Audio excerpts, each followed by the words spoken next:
кейбір жігіттер аспандағы күнді сатудың жолын тапты. Ойлаш, аспандағы күнде сатайын деп жүр.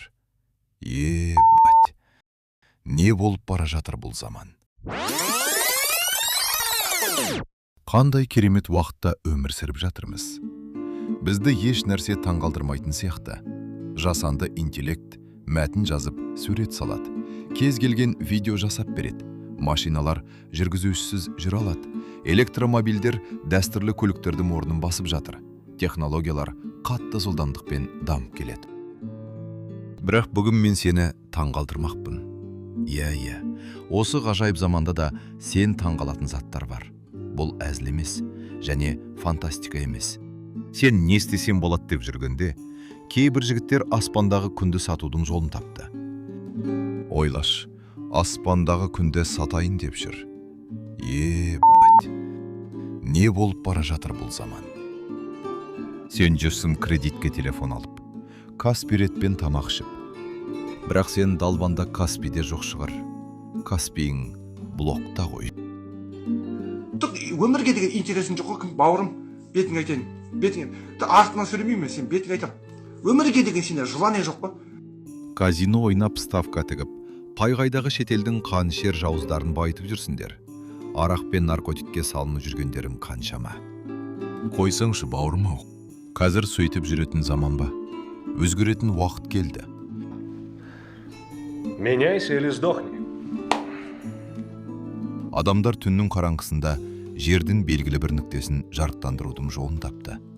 Осы оқиғаны тыңда да, бұл өмірде мүмкін емес нәрсе жоқ екенін түсін. Так, уақыты бар мен тыңдауға? Менде уақыт жоқ, уақыт просто жоқ.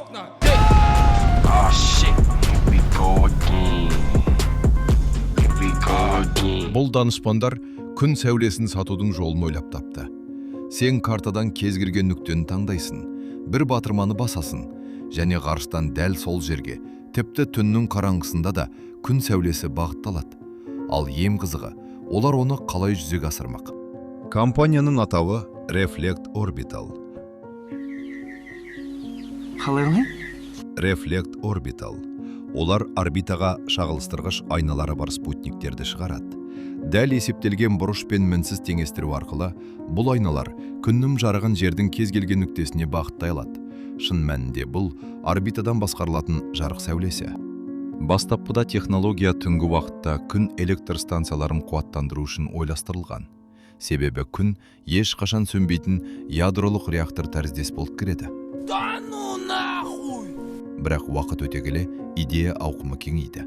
Олардың сайтына кірсең, картадан бір нүктені таңдап, күн сәулесін дәл сол жерге бағыттауға заказ бере аласың. Теория жүзінде сен түн ортасында қаланың бір бөлігін күн шыққандай жарық қыла аласың. Диаметрі 5 километр болатын күн жарығының шеңберін сатып ала аласың. Әрине, қазіргі уақытта бұл демонстрация деңгейінде ғана, себебі жоба толықтай аяқталған жоқ. Проект авторларының айтуы бойынша, ең маңыздысы оны қай бағытта қолдануға болатынында. Табиғи апаттар кезінде күн сәулесін электр қуаты жоқ аймақтарға жеткізуге болады. Оны күн панельдерін қайта зарядтауға, іздеу құтқару операцияларын жарықтандыруға, немесе көмек күтіп отырған адамдарға бағыттауға болады. Ойлаш, қаншама адамның өмірін аман алып қалуға болады. Брат, ты чё? Базар нет? Алғашқы демонстрациялық ұшырылым 2026 жылға жоспарланған. Егер бәрі сәтті өтсе, адамзат алғаш рет түнді өз қалауынша жарық ете алатын кезеңге қадам басады. Осының барлығын істеп отқан екі жап-жас жігіт.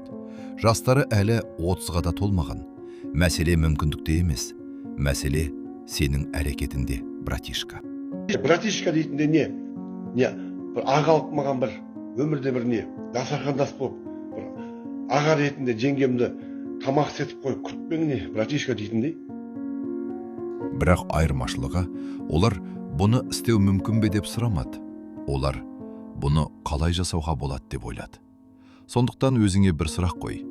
Егер адамдар ғарыштан күн сәулесін бағыттауды ойлап таба алса, онда сен неге өз арманыңды жүзеге асыра алмайсың? Поставь цель, создай план и подними жопу!